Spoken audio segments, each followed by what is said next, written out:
Bismillahirrahmanirrahim. My name is Shamsher Khan. I am a medical lab technologist. Dear students, आज का जो हमारा topic है वो है डेंगी फीवर, डेंगी इन्फेक्शन और ब्रेक बोन फीवर। सो डेंगी फीवर को या डेंगी इन्फेक्शन को जो दूसरा नाम से जाना जाता है उसका नाम है ब्रेक बोन फीवर। इसको ब्रेक बोन फीवर इसीलिए कहा जाता है कि डेंगी डिजीज़ में या डेंगी फीवर में, डेंगी इन्फेक्शन में bones pain, muscular pain and joints pain बहुत होता है। So that cause this is called break bone fever. Okay, so let's start about dengue fever कि डेंगी क्या चीज़ है, व्हाट इज़ डेंगी और how the dengue is transmit from one person to another person. एक शख्स से दूसरे शख्स तक ये डेंगी कैसे ट्रांसमिट होता है, सो इसके बारे में थोड़ी शॉर्टली हम बात करते हैं। So dengue basically dengue is a virus. जो डेंगी है ये एक वायरस है और ये virus transmit from one person to another person, यानी एक इन्फेक्टेड पर्सन से एक नॉन इन्फेक्टेड पर्सन को ये कैसे ट्रांसमिट होता है। So transmit through a bite of mosquito. ये देखें, मैंने एक मॉस्कीटो को जो है ड्रॉ किया हुआ है और ये एक पर्सन को बाइट करता है। सो ये एक मॉस्कीटो है जिसके थ्रू ये डेंगी वायरस जो है ना वो ट्रांसमिट होता है, यानी ट्रांसफ़र हो जाता है।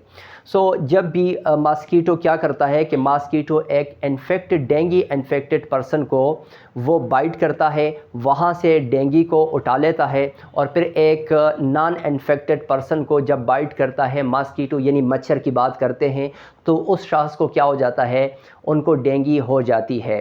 तो उस जो मच्छर है यानी वो जो मॉस्कीटो है उसका नाम क्या है, उसका नाम है, the name of mosquito is Aedes aegypti.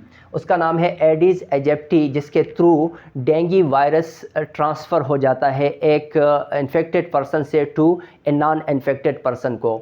सो ये एक शॉर्टली हमने बात की है।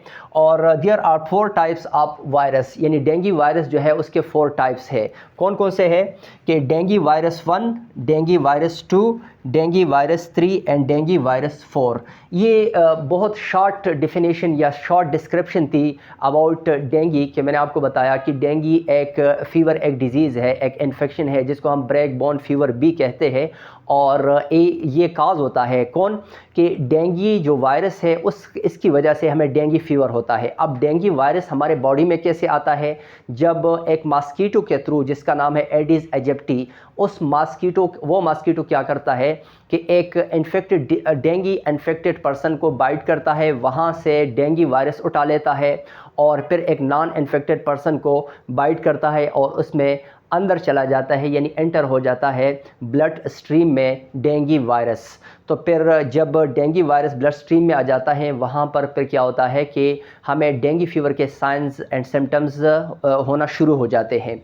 तो लेट्स हम बात करते हैं, let's talk about the sign and symptoms of dengue virus या dengue fever. Okay, sign symptom जो कहते हैं यानी अलामात को कहते हैं। मैं थोड़ा सा इसको उर्दू में भी एक्सप्लेन करना चाहता हूँ और some time I speak English but I want to speak Urdu, इस वजह से कि उर्दू में भी समझ आए, जो हमारे उर्दू स्पीकिंग के लोग हैं उनको भी बात समझ आ जाए, या नॉन मेडिकल लोग हैं उनको भी ये बात समझ आ जाए कि डेंगी क्या चीज़ है। और डेंगी जब किसी को हो जाता है, डेंगी फ़ीवर या डेंगी इन्फेक्शन हो जाता है, तो हमें कौन से साइन एंड सिम्टम्स यानी कौन से अलामात जो ना लाहक होते हैं। सो चलो हम बात करते हैं साइन एंड सिम्टम्स के बारे में। सो पहली बात जो है ना, the first one is fever, यानी बुखार हो जाता है। जिसको डेंगी हो जाता है तो उनको बुखार जो ना चढ़ जाता है, बुखार। और उस बुखार का नाम है, उस फीवर का नाम है saddle back fever. Saddle back fever इसीलिए कहा जाता है कि ये ऑन और ऑफ होता है। इट मीन कि ये कभी बुखार हो जाता है, कभी बुखार ख़त्म हो जाता है, तो इसको कहते हैं सैडल बैक फ़ीवर, इसको कहा जाता है। And the second one is dinghy patient में हमेशा याद रखें कि ये कॉमन साइन सिम्टम्स में कि मस्कुलर एंड जॉइंट पेन, यानी जो आपके मसल्स है और आपके जॉइंट्स है उसमें डेंगी डिजीज़ पर्सन को क्या होता है कि उसमें पेन होता है बहुत ज़्यादा, वो सीवियर किस्म का पेन जो ना फील करता है। एंड स्किन रैशेज़, यानी आपको रैशेज़ होते हैं, स्किन के ऊपर काफ़ी सारे रैशेज़ आ जाते हैं, ये डेंगी फीवर की जो ना एक साइन सिम्टम्स में आ जाता है। And the fourth one is nausea. Nausea कहते हैं उस चीज़ को कि एक तो वॉमिटिंग होती है ना, एक वॉमिटिंग भी है, यानी 6 नंबर पे हम कह सकते हैं कि जो डेंगी पेशेंट होता है वो वॉमिटिंग भी कर जाता है। तो वॉमिटिंग का मतलब है कि समथिंग आउटसाइड, जब स्टमक से कोई चीज़ वॉमिटिंग की सूरत में बाहर निकल आती है, हम उसको वॉमिटिंग कहते हैं। और फीलिंग्स लाइक वॉमिटिंग, लेकिन कोई चीज़ निकलती नहीं है स्टमक से, लेकिन जस्ट फील करता है, दिल ख़राब हो जाता है, उस कंडीशन को नाज़िया कहते हैं। तो जो डेंगी पेशेंट है उसको नाज़िया भी होता है और वॉमिटिंग भी हो जाती है, ये साइन सिम्टम्स में है। एंड पेन बिहाइंड आइज़, यानी 7वें नंबर पे जो साइन सिम्टम्स में है वो पेन बिहाइंड आइज़, यानी आंखों के बैक साइड पे उसको क्या होता है, यानी पेन होता है, जिसको कहते हैं retro orbital pen.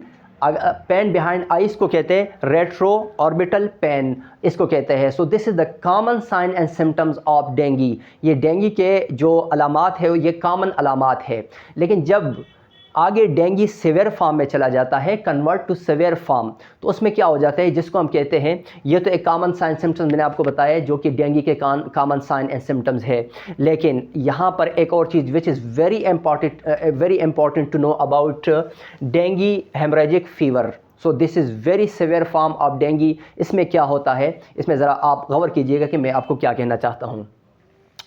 Dinghy haemorrhagic fever में जो बेसिक चीज़ होती है वो एक सीवियर फॉर्म ऑफ डेंगी है एंड लो प्लेटलेट्स काउंट, यानी low level of platelets count. इसमें ये होता है कि जो प्लेटलेट्स काउंट है हमारे ब्लड में, जो प्लेटलेट्स है उसका जो काउंट है वो लो होना शुरू हो जाता है। जब प्लेटलेट्स लो हो जाते हैं, so the main function of platelets, हमारे बॉडी में, हमारे ब्लड में जो प्लेटलेट्स है उसका काम क्या है कि जब भी कहीं पर ब्लीडिंग हो जाती है, यानी हमारी बॉडी से वैन को कट लग जाता है, कहीं ट्रॉमा हो जाता है और ब्लड बहना शुरू हो जाता है, यानी ब्लीडिंग स्टार्ट हो जाती है, तो जो प्लेटलेट्स है, जो प्लेटलेट्स का मेन काम है, the function of platelets to clot the blood या स्टॉप द ब्लीडिंग, ये प्लेटलेट्स का काम है। अब अगर प्लेटलेट्स का जो काउंट है वो अगर लो होना शुरू हो जाता है, सो द ब्लीड